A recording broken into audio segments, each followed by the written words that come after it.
Kali ini adalah kasus yang terjadi pada seorang pasien dengan keluhan adanya kista pada ovarium.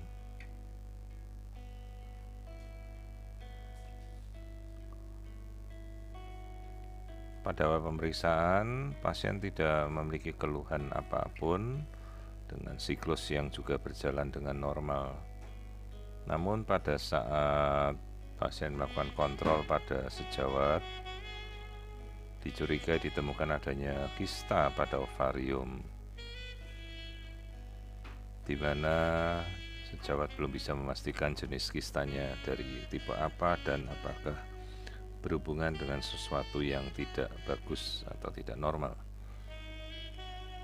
Pemeriksaan pertama kita lakukan dengan mengukur rahim, di mana terlihat bentuk rahim yang normal dengan lapisan endometrium normal. Tidak terlihat adanya kelainan pada bagian rahim.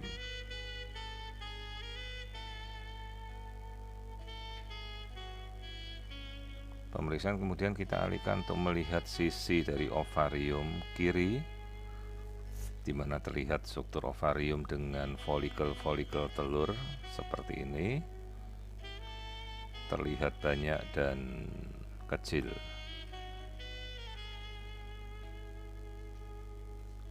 Pasien sendiri belum ada permasalahan dalam bidang infertilitas, jadi tidak mempermasalahkan untuk rencana kehamilan. Sementara pada sisi kanan aknexa atau sisi kanan dari rahim, di area di mana di situ terdapat ovarium, terlihat gambaran kista yang cukup besar sekitar 6 cm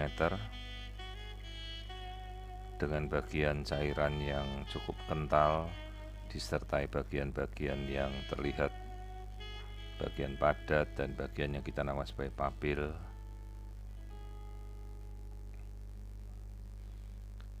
Beberapa kondisi kasus seperti ini yang kita duga adalah suatu jenis kista dari tipe teratoma atau yang kita kenalkan sebagai kista dermoid.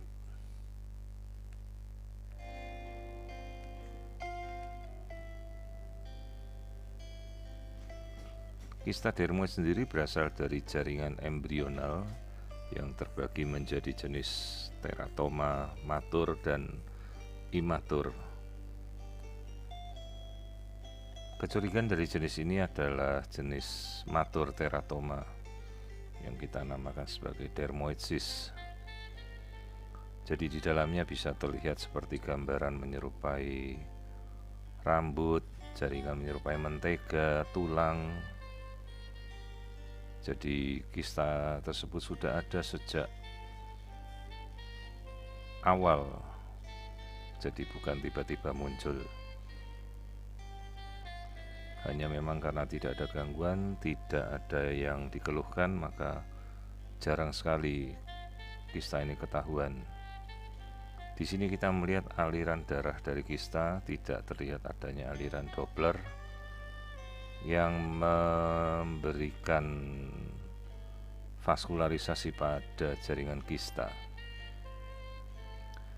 sehingga diasumsikan bahwa jenis kista tipe ini adalah jenis kista yang jinak.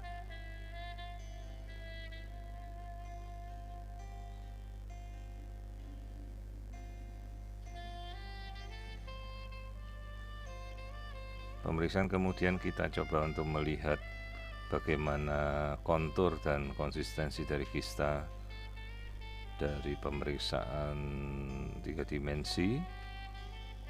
Di dalamnya bisa kita lihat jaringan kista dengan jelas.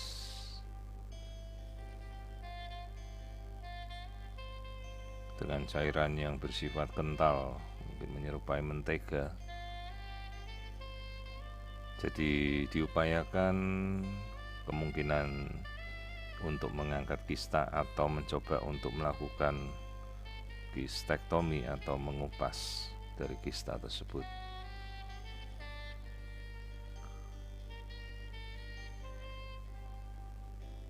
Jadi ini adalah tipe dari sebuah kista, kemungkinan dari jenis dermoid atau teratoma matur.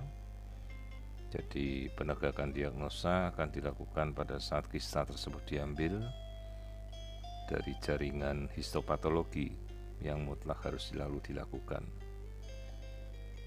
Pemeriksaan USG tidak dapat 100% untuk melihat bagaimana kondisi dari kista tersebut, apakah jinak atau ke arah suatu hal yang buruk. Karena itu perlu selalu untuk dipastikan dengan pemeriksaan jaringan.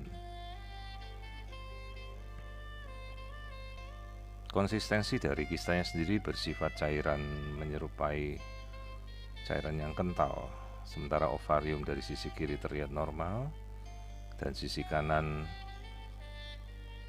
kemungkinan berasal dari suatu jenis kista dermoid. Sifatnya jinak dan berasal dari jaringan embrional. Kadang di dalamnya bisa ditemukan struktur menyerupai tulang, rambut, gigi, kadang-kadang juga ada jaringan-jaringan dari yang serupa dengan jaringan embrional manusia.